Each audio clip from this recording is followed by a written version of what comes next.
Olá, boa tarde. Olá, amigos e amigas, boa tarde. Eleições 2022. No próximo dia 2 de outubro, 2.921.000 eleitores vão eleger o governador do Espírito Santo. E a TV Tribuna afirma mais uma vez o compromisso com a democracia. Vamos te ajudar a dar um voto consciente, pautado pela informação. A partir de hoje, você vai conhecer as propostas dos 7 candidatos ao governo do estado. A entrevista também é transmitida ao vivo pelo nosso portal de notícias Tribuna Online. Então, por ordem de sorteio feito na presença dos assessores dos políticos que disputam esse pleito, quem abre a sabatina do TN1 é Cláudio Paiva, do PRTB, que vai ter 12 minutos para apresentar as propostas ao governo do estado e 1 minuto para as considerações finais. Cláudio Paiva é formado em contabilidade e administração de empresas, pós-graduado em recursos humanos e auditoria fiscal, possui mestrado em terapia familiar, sexologia e é doutor em psicanálise. É professor universitário, coach e palestrante. Trabalha como consultor empresarial e gestão de pessoas. Candidato, boa tarde, seja bem-vindo aqui ao TN1. Que satisfação estar com vocês aqui. Eu quero dizer para você o seguinte, não anule seu voto e nem vote em branco, porque você estará ajudando a permanecer o que está acontecendo. Vote Cláudio Paiva, 28. Cláudio, candidato, seu tempo começa a contar a partir de agora. O senhor já foi candidato à prefeitura de Guarapari, não foi eleito e agora já vem como candidato ao governo do estado sem antes ter passado por nenhum outro cargo político. O eleitor capixaba pode confiar, o senhor vai dar conta do recado? Com certeza, eu não tenho dúvida disso. Primeiro, eu estou sendo candidato ao governo do estado porque eu sou audacioso. Eu canto uma música lá na igreja que fala assim, unção de ousadia. Então, eu tenho que ser audacioso e estou preparado para ser o governador do estado. Eu tenho capacidade técnica, intelectual, emocional e profissional para ser o governador do nosso estado. Candidato, o dossiê de mortes e violências contra a população LGBTQIA+, no Brasil, aponta no Espírito Santo um registro de 8 mortes em 2021. O nosso estado ocupa o 14º lugar no ranking do país. No seu plano de governo, fala em proibição completa e definitiva do ensino da teoria de identidade de gênero nas escolas.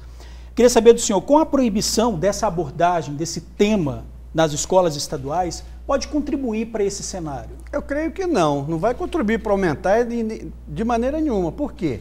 As crianças do nosso estado, as crianças que estão nos assistindo, os pais que estão nos assistindo, eles têm que entender que a escola não é lugar para você criar ideologia. A ideologia maior da escola é português, matemática, geografia, história, ciência, tecnologia, empreendedorismo. Eu vou ensinar sexualidade, não é ensinar sexualidade, não, vou ensinar sexo para uma criança de 6, 7 anos de idade. O senhor não acha importante o respeito às diferenças? Claro que eu respeito a diferença. Eu tenho amigos hoje que fazem parte do meu grupo de amizades que são gays, são lésbicas. Eu sou terapeuta sexólogo. Eu atendo esses grupos.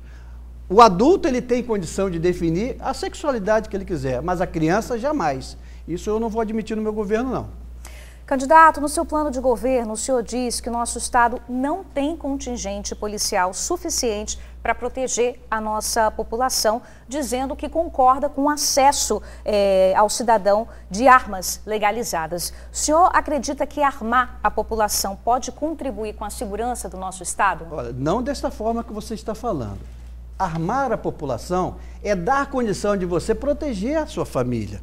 Eu, por exemplo, estou em casa, entra lá um ladrão e vai roubar a minha casa, vai estuprar a minha filha, vai estuprar a minha esposa, eu vou dar uma dúzia de rosas para ele? Não. Se eu estiver armado dentro de casa, com certeza vai acontecer alguma coisa. É lógico que a arma ela tem que ser registrada, inclusive está aí no nosso plano. Registrada, obedecendo a parte psicológica, obedecendo todos os critérios que a Polícia Federal faz. Não é chegar e distribuir arma para as pessoas, não. Tem que ter critério. Eu sou a favor do armamento, sim. Tanto que você tem como experiência aí, os nossos amigos aí do MST, eles pararam de invadir as propriedades por 2 motivos. Uma coisa que o nosso presidente Bolsonaro começou a dar para eles o quê? Certificado de terra. E outra coisa que os fazendeiros e as pessoas que têm propriedades rurais começaram a ter armamento e eles não entram para matar o gado, não entram para explodir as coisas que estão lá dentro, matar a plantação. Então eles estão sabendo o seguinte, aonde tem alguém com segurança, aonde tem alguém armado, tem respeito.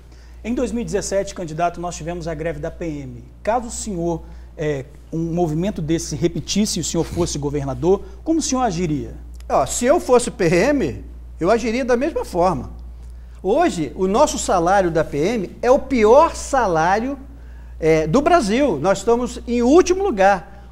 Uma pessoa que entra hoje na Polícia Militar, ele recebe R$ 2.447. Então o senhor concorda com a greve? Claro que eu concordo. Claro que eu concordo. No meu governo não vai ter greve, sabe por quê? Que nós vamos igualar, está no nosso plano aí, nós vamos igualar na média ponderada o salário da PM ao salário do Brasil. E a população que ficou refém nesse tempo, candidato? Olha só, a população que ficou refém nesse tempo, ela entendeu. Ela entendeu que os policiais, eles tinham condição, eles tinham que fazer essa greve. Sabe por quê? Porque no plano de governo daquele governador daquela época, ele diz lá no plano de governo que ele iria aumentar o salário e dar condição para o policial trabalhar. E não deu.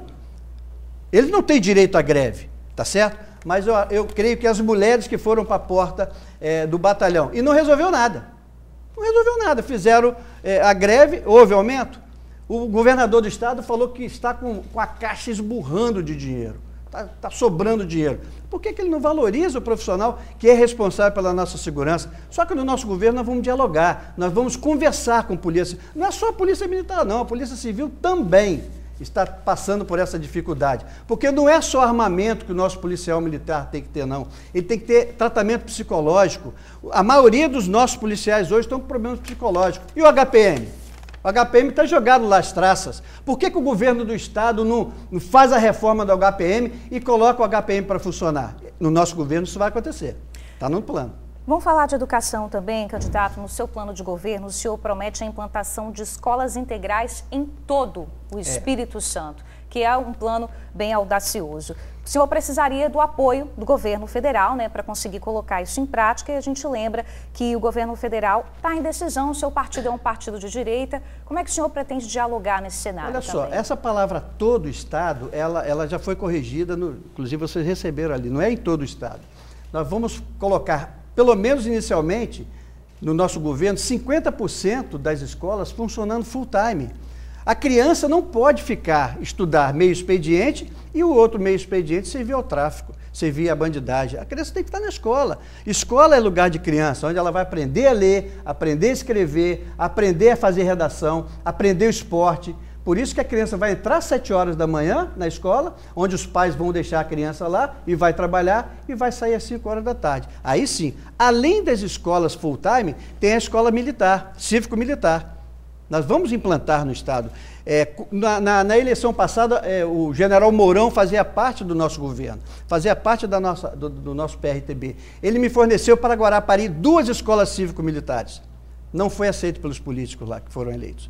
Então, nós vamos fazer no nosso governo. Aproveitar que nós temos hoje o governo do estado. Eu quero dizer para você que está me assistindo aí, o PRTB é o único partido de direita, genuinamente, dessas eleições. Os outros partidos são de centro. E eu tenho certeza que o nosso presidente Jair Messias Bolsonaro está olhando tudo que está acontecendo aqui no estado. E como é que o senhor pretende dialogar com o governo federal? Eu vou até Brasília, eu vou pedir a ele, vou bater na porta dele. Presidente, preciso do seu apoio aí, precisamos colocar lá a escola cívico-militar, precisamos ter condição para que a nossa população não se sinta tão insegura como está acontecendo hoje. E se não for Bolsonaro eleito? Eu tenho certeza absoluta que vai ser o Bolsonaro. Não tenho dúvida disso. Candidato, vamos falar de violência contra a mulher? Os dados de 2021 mostram que 38 mulheres foram vítimas de feminicídio pela condição de ser mulher. Um aumento de 8% comparado ao início de 2018, na contramão aí da redução dos feminicídios no Brasil. Qual seria a política do senhor para acabar com os feminicídios ou diminuir drasticamente esse número no Espírito Santo? Primeira coisa que nós temos que fazer é cobrar dos deputados federais. Qual foi o deputado federal nosso hoje que foi eleito, que fez alguma lei sobre feminicídio. Ninguém fez feminicídio no estado do Espírito Santo.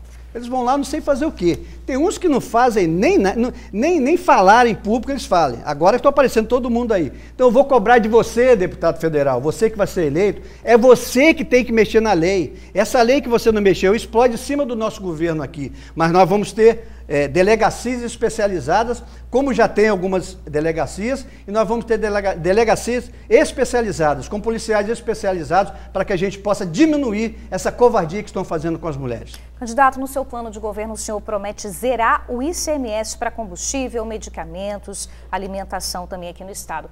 Isso vai reduzir a nossa arrecadação. Como é que o senhor pretende fazer isso? Não vai reduzir, não. Não vai reduzir, não, porque se eu diminuir hoje a corrupção no estado que existe, tanto que você faz a pesquisa no Detran, o que aconteceu lá no Detran, né? Se eu diminuir isso, se eu diminuir hoje a máquina pública, hoje a máquina pública do estado, ela está inchada, ela está enorme. Então o que nós temos que fazer? Eu trabalho com isso, eu sou consultor de empresa, eu chego numa empresa que está passando por problema, eu faço um levantamento, faço uma diagnose e vou começar a tomar atitudes. Então eu tenho certeza que com os nossos secretários, porque os nossos secretários do estado, estaduais, nossos secretários, eles vão ser CEO, eles não vão ser só secretário. Mas o senhor não precisaria contratar mais gente para fazer essa fiscalização? Não, nós temos uma contingência hoje. Sabe quantos funcionários públicos nós temos hoje no estado? Você sabe quantos funcionários hoje nós temos comissionados? 22 mil funcionários comissionados. Sabe onde eles estão agora? São cabos eleitorais que estão no interior fazendo campanha para quem colocou eles lá dentro. Então isso é uma covardia que fazem com a gente. No nosso governo não vai ter isso não, porque nós vamos ser austeros. A nossa linha de trabalho será igual à linha do Jair Messias Bolsonaro. E não tem esse negócio, porque o Bolsonaro Não, nós vamos ter uma linha profissional. Nós vamos trazer para o estado coisas importantes que tem que acontecer. O que não pode acontecer é virar o estado um cabide de emprego. E quando você procura lá nas redes sociais para saber como que está, não tem informação.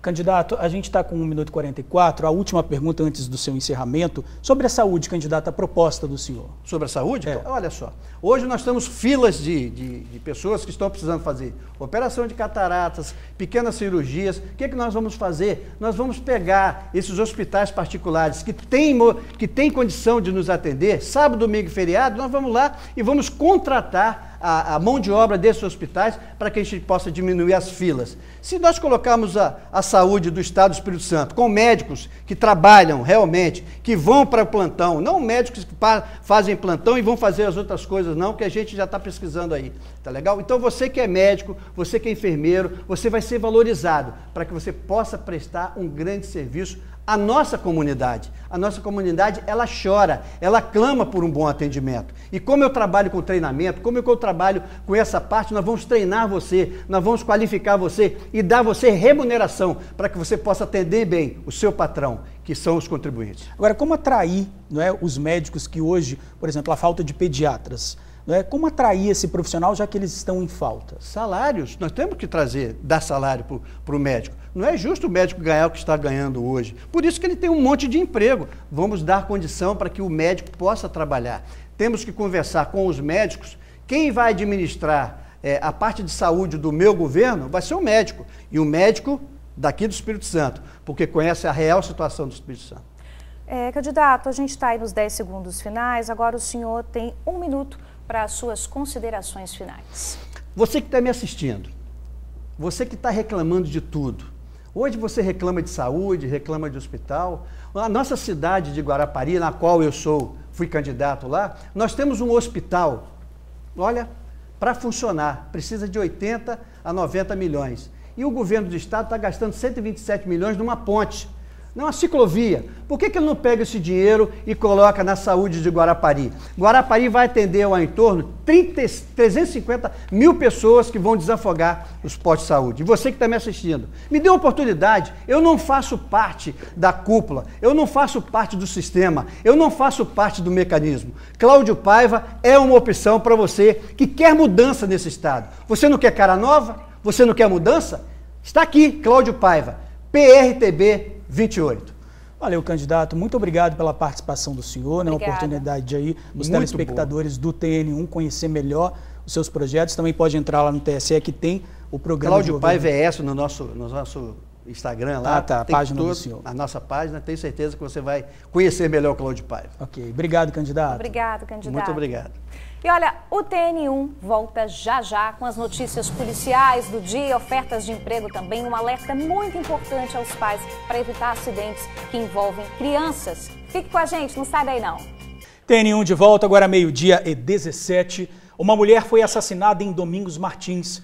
Vanusa Santana subiu a serra para contar essa história, essa triste história pra gente. Muito triste. Vanusa, o marido teria tomado veneno depois do crime? Boa tarde para você. Boa tarde, Bruna Maria, para você, para o George, para os nossos amigos do TN que nos acompanham de casa.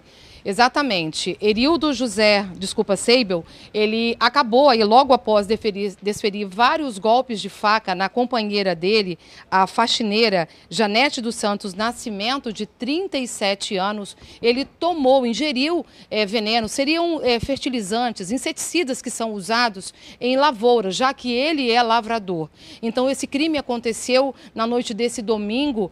Os dois chegaram em casa por volta das 9 horas da noite. Ela, que mora em Cariacica sede, os dois teriam estado na casa dela e então retornado para Domingos Martins, para essa localidade que fica, o nome é Rio Jucu. Fica ali no centro de Domingos Martins, mas é uma área rural. Você anda cerca de 3 quilômetros e aí chega à propriedade desse rapaz aí, que acabou por assassinar a companheira dele, a namorada dele, com quem ele se relacionava há cerca de um mês. Então ontem eles chegaram por volta de 9 horas da noite e aí então já chegaram discutindo, segundo familiares. Ninguém conseguiu precisar para a gente da imprensa o que teria motivado essa discussão. O fato é que os dois ficaram do lado de fora da casa e ali eles começaram a discutir e do nada o Erildo teria partido para cima da Janete e desferido aí vários golpes de faca. Ela não teve chance de defesa, acabou caindo morta ali mesmo no quintal de casa. A filha dele, como eu disse, é uma menina de 15 anos, pediu socorro junto com a avó e aí a polícia foi até o local, mas o Erildo não estava mais lá, porque logo após ingerir esse inseticida, ele teria pego o carro e dirigido até o centro de Domingos Martins, onde ele foi encontrado pelos policiais militares. Ele estava dentro de um carro, que é o carro dele, o carro que ele havia saído minutos antes ali da propriedade, e lá ele permaneceu dentro do carro. Quando a PM chegou, ele ainda estava dentro do veículo e muito desorientado, segundo os policiais militares. Erildo então foi dada a ordem de prisão a ele e como ele estava se sentindo muito mal, ele acabou sendo levado, socorrido para o hospital da região, que fica no centro de Domingos Martins. Lá mesmo, hoje pela manhã, ele acabou sendo entubado durante a madrugada, só que hoje pela manhã ele não resistiu aos ferimentos e veio a falecer também. Então, uma fatalidade muito grande para essa família que mora ali em Domingos Martins, nessa localidade identificada como Rio Jucu. Uma família, eu fiquei com muita dó, da filha desse rapaz, porque ela tem 15 anos, ela que chamou a polícia, ela que pediu socorro para a namorada do pai, mas infelizmente os vizinhos não conseguiram fazer mais nada, porque a Janete já estava sem vida ali, caída no quintal de casa. A mãe dela, hoje pela manhã a gente conversou um pouquinho com os familiares lá que não quiseram gravar com a gente, mas eles contaram o seguinte: a mãe dessa menina, né, que já foi casada com o Erildo, ela está presa porque ela assassinou uma pessoa, uma idosa ali na localidade. O motivo a gente não sabe, a história a gente não sabe, mas a gente fica pensando na história de vida dessa menina, o trauma que essa menina de 15 anos, né, aí já está passando. É claro que a família, ela está com familiares agora, familiares já estão pensando sim em contratar, encaminhá-la a um atendimento psicológico, mas aí a fatalidade que afetou essa família, afetou principalmente essa menina de 15 anos que viu tudo. Ela mesma veio falar com a gente, olha, minha mãe, aconteceu a mesma coisa, minha mãe está presa, agora provavelmente vai ser meu pai. Mas não teve tempo porque, infelizmente, esse rapaz, Erildo Seibel, acabou falecendo depois de assassinar a namorada dele, a Janete, que ela apenas um mês os dois se relacionavam, mas segundo ali pessoas, familiares ali que estavam presentes ali, principalmente no hospital, eles contaram que o relacionamento dos dois era sempre assim marcado por muitos desentendimentos, mas eles não souberam precisar o motivo desses desentendimentos, já que era tudo muito recente.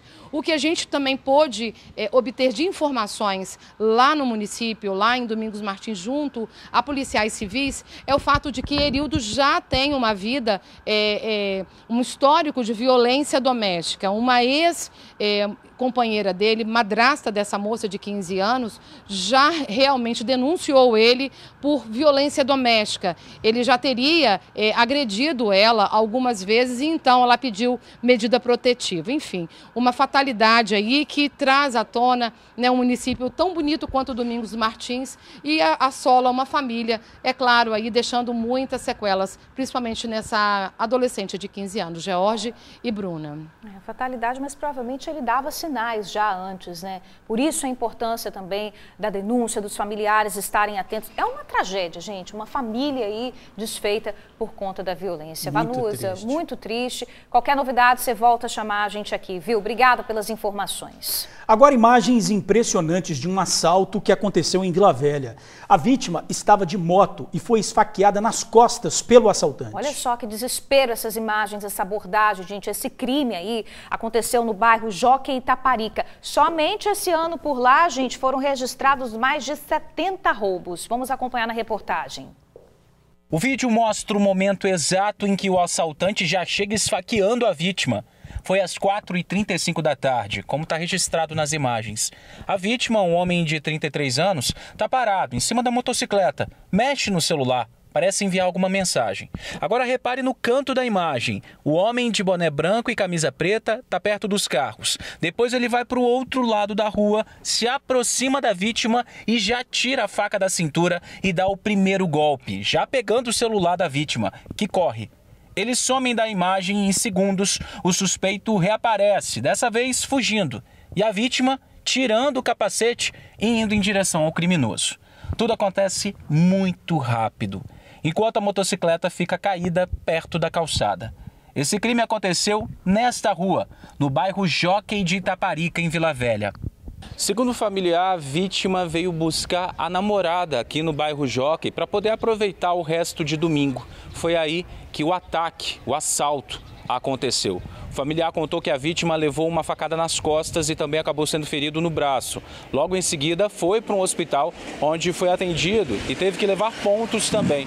E logo depois foi encaminhado para o DML para poder fazer exame de corpo e delito, assim que registrou a ocorrência. O caso foi registrado como uma tentativa de latrocínio.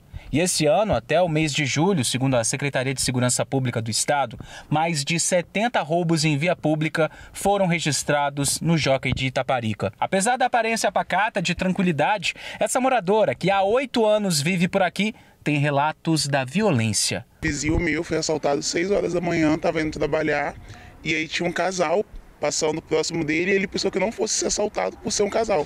E ele foi assaltado à mão armada, levaram tudo dele, documentos, dinheiro, e tá complicado. A sensação de tranquilidade só aparente também tem um motivo. Segundo ela, falta policiamento. Não existe policiamento no bairro. Gosto do bairro, né? Mas poderia ter uma base policial no bairro, alguma coisa assim, ou pelo menos um patrulhamento. A vítima da tentativa de latrocínio está em casa, sem comunicação, também em Vila Velha. Segundo familiares, se recuperando do verdadeiro ataque que sofreu.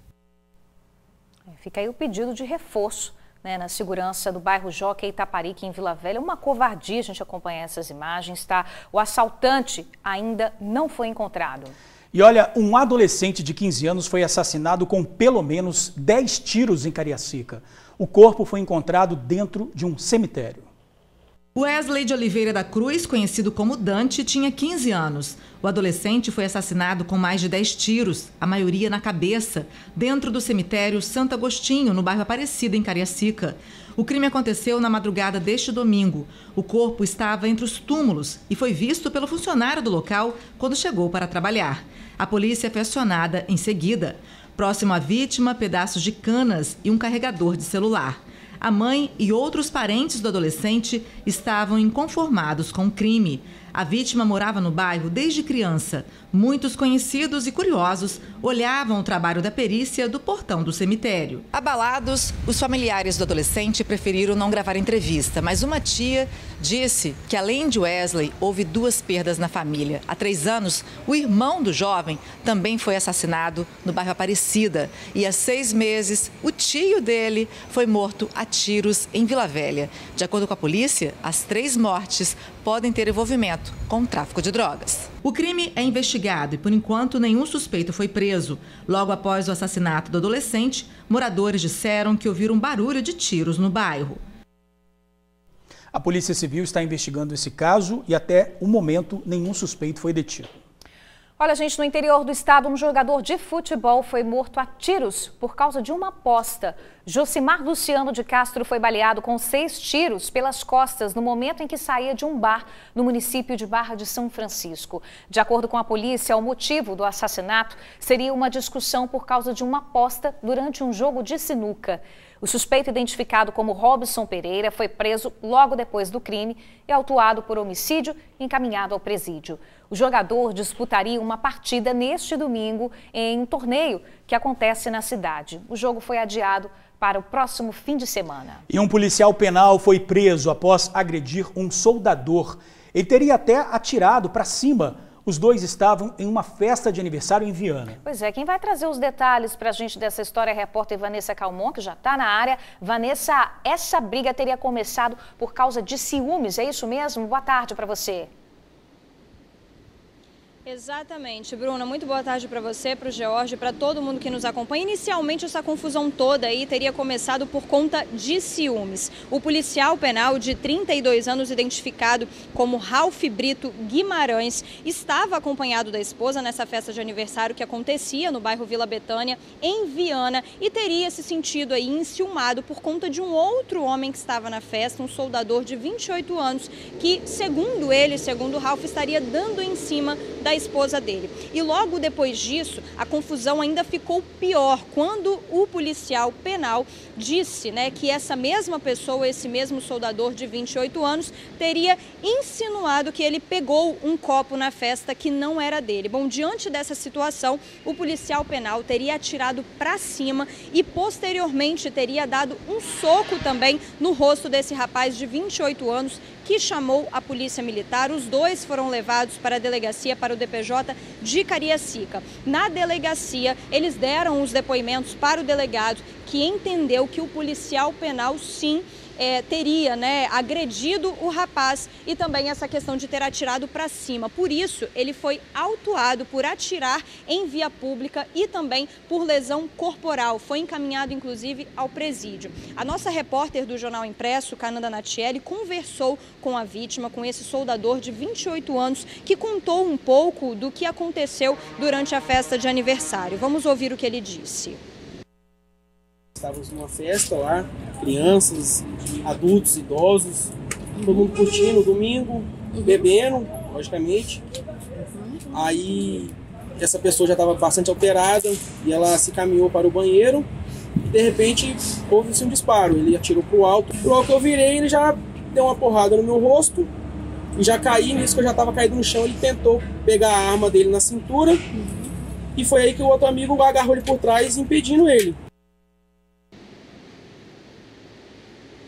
Que perigo, né, gente? Informações também de outras testemunhas dão conta de que esse policial penal estava muito alterado, durante essa confusão. A gente procurou a Secretaria de Justiça, que disse, que o policial penal, de fato, é um servidor efetivado. Ele está na penitenciária de Segurança Média 2, onde passará por uma audiência de custódia. A Corregedoria da Secretaria de Justiça, né, vai acompanhar esse caso. Uma sindicância será instaurada, inclusive, para apurar os fatos e possíveis penalidades administrativas. Eu volto com vocês aí no estúdio. George e Bruna. Tá certo, Vanessa. Obrigada aí pelas informações, viu?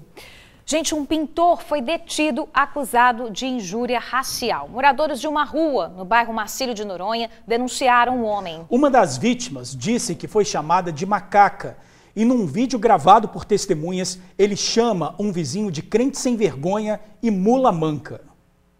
A idosa de 65 anos diz que foi vítima de injúria racial e lembra todas as palavras usadas para ofendê-la. Nega, sua macaca, sua nojenta, essas palavras que ofendem muito. A idosa não está sozinha. Ela e outros moradores da rua Colatina, no bairro Marcílio de Noronha, em Viana, denunciaram o mesmo morador. Antônio Vieira, de 48 anos, foi preso na tarde deste domingo após vizinhos gravarem o vídeo e chamarem a polícia. Pode gravar, seu mula manca, aleijado, você velho. Tem que ser velho, você é um velho. Me processo, eu vou falar na frente do juiz. Injúria racial é quando a pessoa ofende alguém com base na sua raça, cor, etnia, religião, idade ou deficiência. O delito prevê pena de 1 a 6 meses de prisão ou multa. Após a prisão, o suspeito se defende. É mentira, eu estava dentro de casa tomando minha cerveja.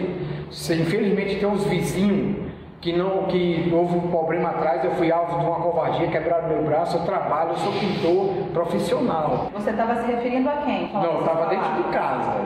Isso aí... Mas você estava xingando alguém dentro da sua casa? Conversando dentro de casa. Não, isso aí não é um momento. Eu não tive nem contato em rua. Mais de 40 moradores aqui da rua já fizeram até um abaixo-assinado, reclamando dos problemas causados pelo morador que vive aqui com a família há 8 anos e principalmente nos finais de semana que os problemas acontecem. Segundo a Polícia Civil, o suspeito foi autuado por injúria racial. Foi arbitrada uma fiança no valor de R$1.000 e, se ele pagar, vai responder em liberdade. A justiça tem que ser feita para ele parar. Ele tem que parar. Somente isso, ele tem que parar. É respeito. Eu não posso ter na minha casa, chega um colega minha, vou para na rua, já tá as fofoqueiras conversando, falando da vida dos outros, vamos procurar roupa para lavar, procurar uma trouxa de roupa e não sei o quê. Não pode nem receber visita na minha casa? O que é isso? Olha só, o pintor foi autuado por injúria racial, não pagou fiança e foi levado para o presídio. Ele passaria por audiência de custódia hoje cedo. A gente pediu uma nota à Secretaria de Justiça para saber se ele continua preso ou não e ainda estamos aguardando o retorno. Moradores e comerciantes sem luz em Vila Velha. A energia acabou depois que um carro atingiu um poste na rodovia Carlos Lindenberg e isso durante essa madrugada. Sem energia, as lojas fecharam as portas e perderam o dia de trabalho. Olha só como ficou o poste em plena Lindenberg, tombado. Só não caiu de vez por muito pouco, seguro pelo ferro da base que, mesmo retorcido, conseguiu resistir a essa batida. Perto, restos do veículo, cacos de vidro, misturados à parte do concreto armado que ficou espalhado. Diante da situação, uma equipe da EDP esteve no local, trabalhou durante a manhã. Segundo os moradores, o acidente aconteceu por volta de 1h da manhã. A gente não tem muito a dinâmica, mas dá para perceber que o carro subiu a calçada pelas marcas aqui do pneu e em seguida atingiu o poste. Diante do impacto quase arrancando o poste, a energia acabou na região. Esse empresário veio para abrir a loja, mas como faz se o portão abre na energia? Se abrir vai ser lá para as 4 horas, mais ou menos, não vai adiantar nada. Por hoje o expediente não vai ter mais não, pelo visto. Já teve mais ou menos 5 clientes aí na porta e aqui é ficar com prejuízo, pronto. Nessa outra loja também não vai dar para trabalhar. Se a energia voltar na hora prevista, não compensa o meio expediente. Olha, eles deram uma previsão de pelo menos 2 horas da tarde voltar a funcionar. Já não adianta 2 horas da tarde. Meu expediente encerra às 6. Então, perdi o dia. Por sinal, por aqui, os funcionários volta e meia chegam para trabalhar com alguma surpresa.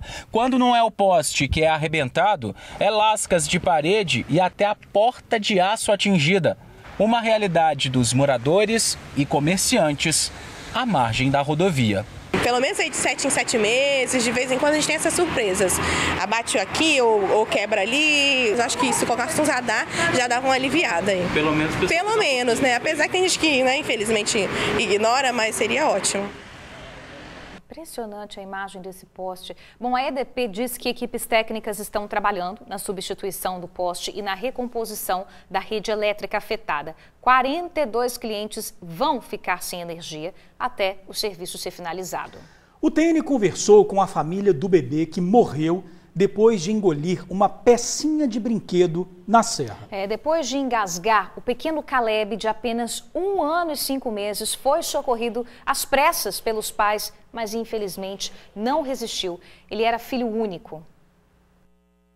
De repente, o susto. Eu acho que ele engasgou com o brinquedo na boca. Esse brinquedo pode ter feito ele engolir o próprio vômito e bronquiaspirado. Foi o laudo técnico da polícia e do hospital lá, né? O pequeno Caleb era um bebê alegre e feliz. Tinha apenas 1 ano e 5 meses. Ele estava brincando na sala enquanto a mãe estava na cozinha preparando o almoço. De repente, ele colocou uma peça de uma bateria de brinquedo na boca e engasgou. Isso ocorreu na sexta-feira, dia 19. A criança foi socorrida para um pronto atendimento e depois foi levada para um hospital. Quando eu cheguei em casa, eu falei, Jéssica, sai daí, grita, chama socorro, né? E desliguei o telefone e vim embora. Aí no que eu cheguei, a Jéssica estava conseguindo sair já com ele no portão, né? Pegar controle, pegar ele. Saindo com ele no portão, ele já estava já com muito roxinho, muito pálido. Aí no pronto atendimento, a gente chegou no desespero muito grande. Foi, graças a Deus, né, pronto atendimento, fomos prontamente atendidos, muito bem recebidos. As meninas que trabalham lá já tentaram reanimar, ele já chegou sem vida praticamente lá, ele ficou 40 minutos praticamente sem respiração. Um outro caso chamou a atenção. Em Guarapari, o pequeno Henrico Gotardo Ferreira, um bebê de apenas 7 meses, morreu depois de engolir uma lagarta. Ele vomitou muito e foi levado para o hospital. Ficou internado e foram passados medicamentos para a criança. A família voltou mais 2 vezes ao hospital e o bebê foi diagnosticado com virose.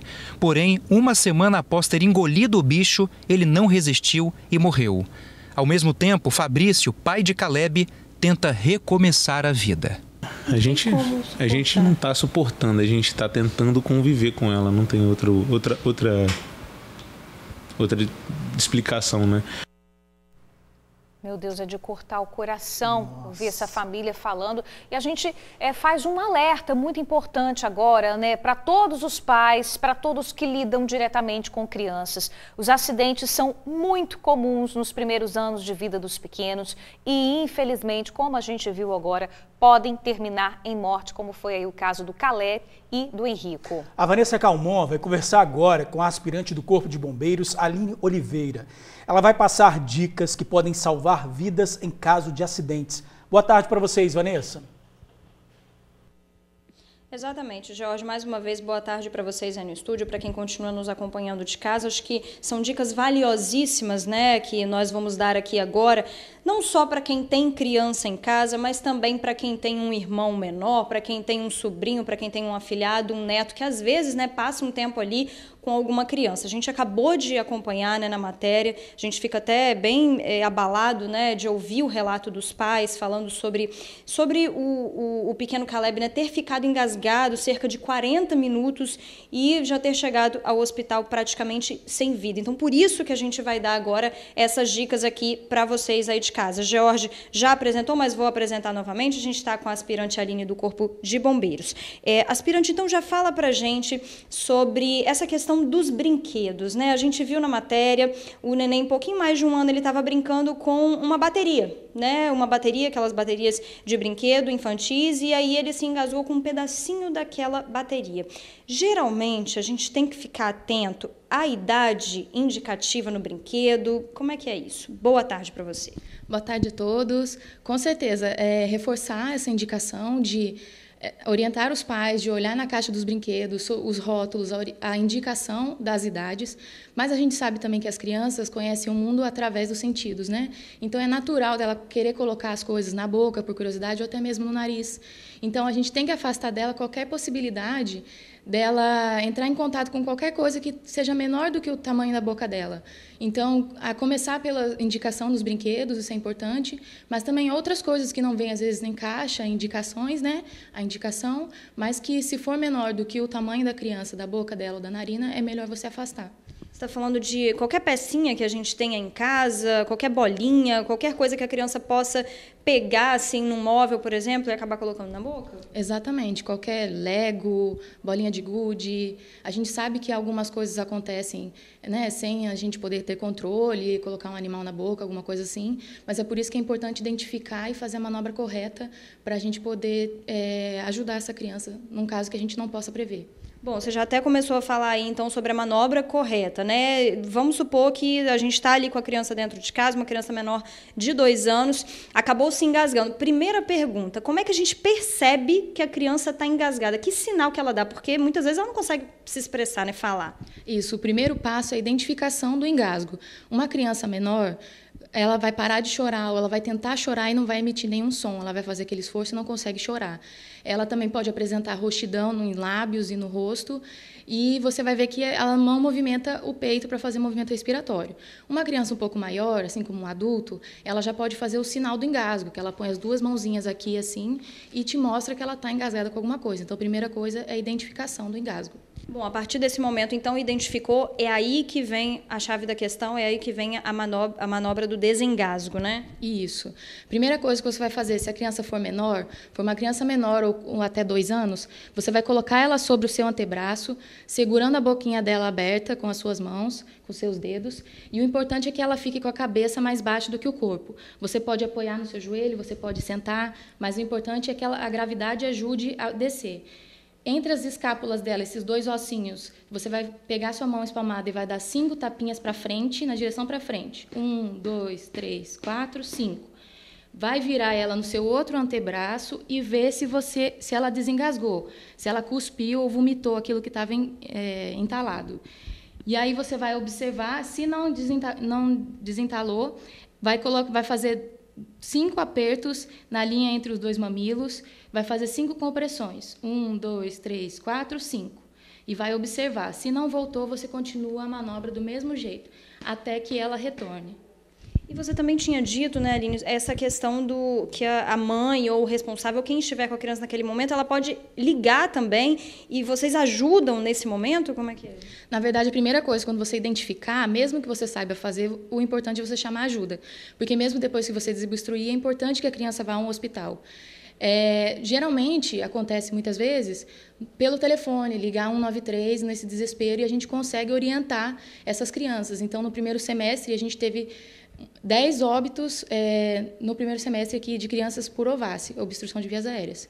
Mas, fora isso, a gente teve quase 400 atendimentos, entre eles esses que a gente consegue orientar através dos CIODs. Tá certo, então, informações valiosíssimas. Aspirante Aline passando a manobra, mais uma vez, do desengasgo, né, para todo mundo aí de casa. É importante que todo mundo saiba fazer essa manobra, gente, é o que eu falei, né? Independente de você ter ou não uma criança em casa, você pode ser colocado numa situação em que você precise, ali naquele momento, né, fazer essa manobra. Às vezes o responsável ali na hora tá muito desesperado, não consegue, e você consegue se colocar nessa posição, então consegue ajudar essa criança. Fico alerta também em relação a sempre olhar a idade indicativa do brinquedo, sempre estar de olho naquelas pecinhas. É aquela coisa, né, gente? Infelizmente, criança cega a gente, as coisas acontecem, então o que a gente pode fazer é tentar diminuir esses riscos, né, George, Bruna? É isso aí, a prevenção, né, pode ajudar a salvar vidas. Vanessa, obrigada pelas informações. Agradeço também a aspirante Aline, informações muito valiosas para todo mundo que está assistindo a gente. Obrigada, meninas. Olha, 2 jovens morreram durante um ataque criminoso em Cariacica, viu? O grupo de uma facção rival invadiu o bairro Nova Rosa da Penha 2. Outras 3 pessoas foram baleadas, entre elas uma mulher e um adolescente. As imagens feitas por moradores do bairro Nova Rosa da Penha 2, em Cariacica, mostram 2 jovens mortos após serem baleados. Outras 3 pessoas também foram atingidas pelos tiros. Testemunhas contaram que 4 homens encapuzados passaram atirando no grupo que estava conversando na calçada no ponto final do bairro Nova Rosa da Penha 2.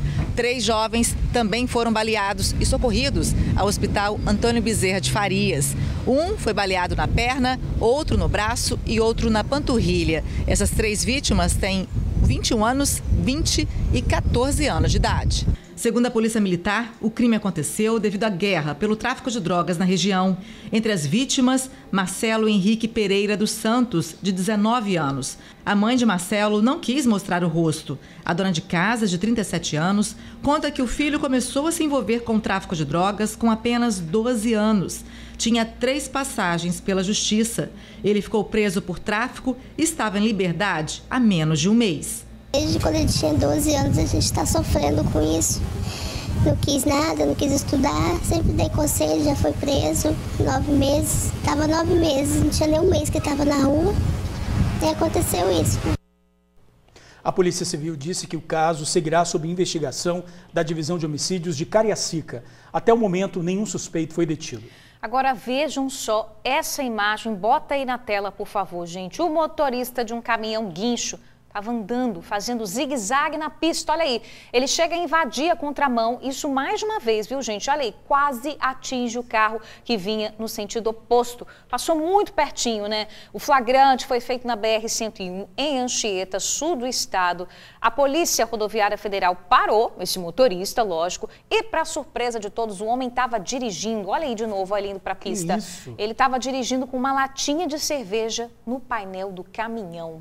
O motorista fez o teste do bafômetro e o resultado não deu outra, né, Gê? Foi positivo, 1,18, valor que é 4 vezes acima do limite para constatação de embriaguez ao volante. Agora, você imagina, vem um carro com uma família, né, no sentido oposto e topa aí com esse caminhoneiro bêbado, louco, dirigindo na BR-101 embriagado. E aí pode causar um acidente gravíssimo, né? Ele estava com a latinha no painel e muita cerveja dentro da barriga, né? Isso, é 4 vezes a mais, 4 vezes a mais. Olha, vamos chamar a Manuela Machado, que agora ela tem um recado pra gente. Olá, e o recado é o seguinte: Máximo Reboques. Tudo para o seu reboque você encontra aqui. Fabricação, reforma e tudo para o seu reboque é com a Máximo Reboques. Reboques novos a partir de R$ 4.999. Engates a partir de R$ 599,99. Instalado no seu veículo e com a facilidade de pagamento em até 18 vezes nos cartões. Aceitamos seu reboque usado na compra de um novo. Aproveite também nossa super promoção de pneus. Pneu Aro 14 novo a partir de R$ 369. Pneu Remold de qualidade com garantia Aro 14 por apenas R$ 259. A Máximo Reboques fica localizada na Carlos Lindenberg, próximo ao viaduto. Entre em contato por este QR Code ou ligue pelo WhatsApp 027 99637 4009. Ou acesse o site comercialmaximo.com e também procure no Google Máximo Reboques. Tudo para o seu reboque é com a Máximo Reboques. Valeu, Manu. E um empresário morreu após sofrer um acidente com jet ski que pilotava. Eduardo Bezerra estava com a filha de 9 anos, fazendo um passeio de jet ski na praia da Barra Nova, em São Mateus, quando bateu em um barco. Depois do impacto, ele caiu no mar e morreu afogado. A filha dele, que usava colete, sobreviveu. Nas redes sociais, amigos publicaram uma homenagem ao empresário, lamentando a morte dele. O acidente aconteceu no sábado à tarde. O corpo de Eduardo foi localizado ontem pela manhã pelo Corpo de Bombeiros. 12h49, o TN1 faz um rápido intervalo. Não sai daí não, fique com a gente. TN1 de volta, hein? 2 homens foram presos depois de uma intensa perseguição que começou no bairro Eurico Salles, na Serra, e só parou na praia de Camburi. A gente já tá vendo o vídeo aí, mas vamos ouvir. Cadê, Zé? Qual que tá picotada? Aqui e essa aqui, ó, picote. Filé, parabéns.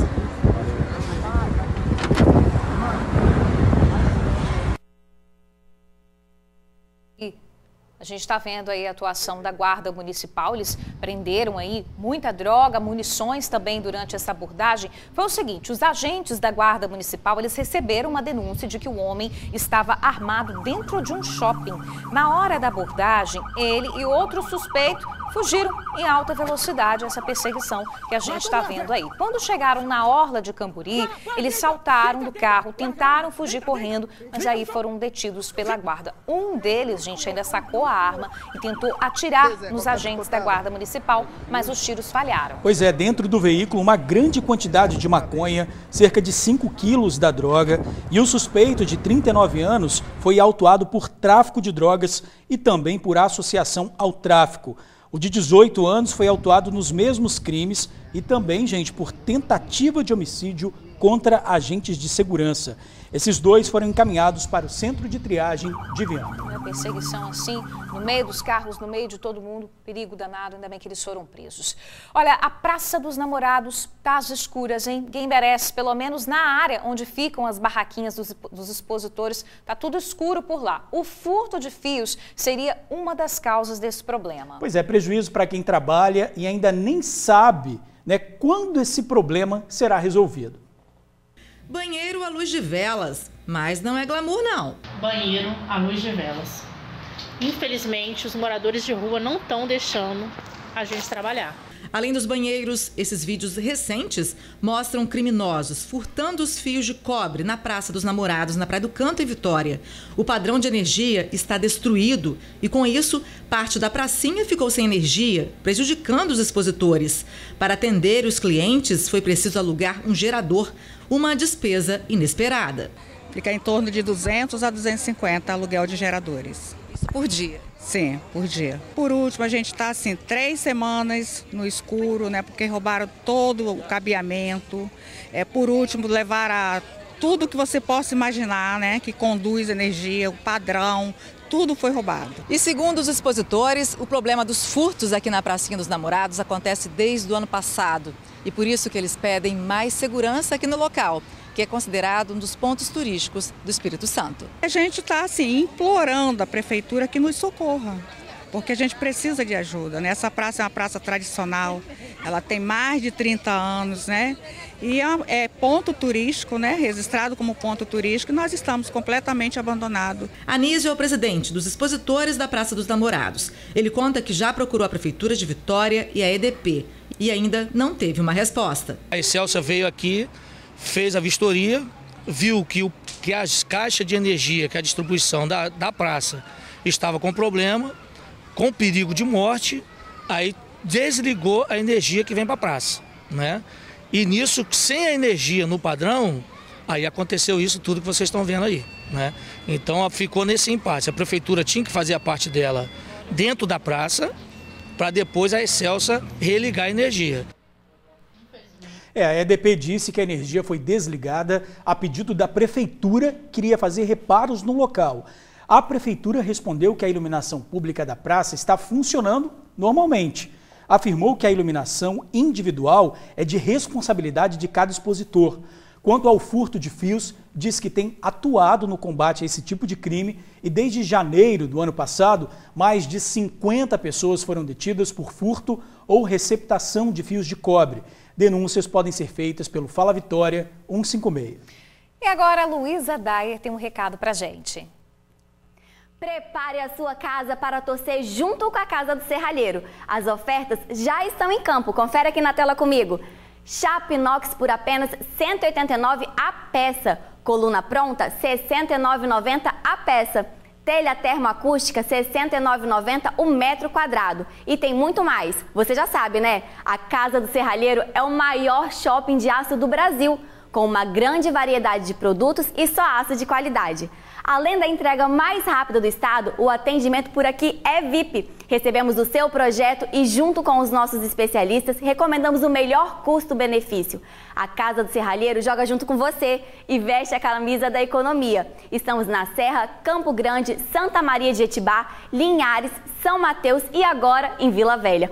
Pode ligar, queremos te atender, 3226-8045. Vou repetir, hein? 3226-8045. Casa do Serralheiro, a gente se envolve de verdade. E o advogado esfaqueado no pescoço em uma cobertura na Praia da Costa, em Vila Velha, segue internado na UTI.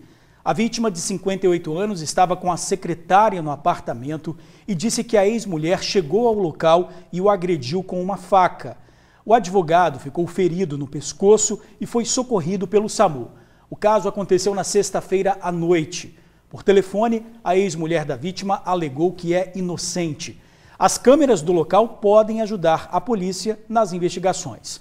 A Polícia Civil disse que o caso é investigado pela Divisão Especializada de Homicídios e Proteção à Pessoa de Vila Velha. E até o momento, nenhum suspeito foi detido e detalhes dessa investigação não serão divulgados por enquanto.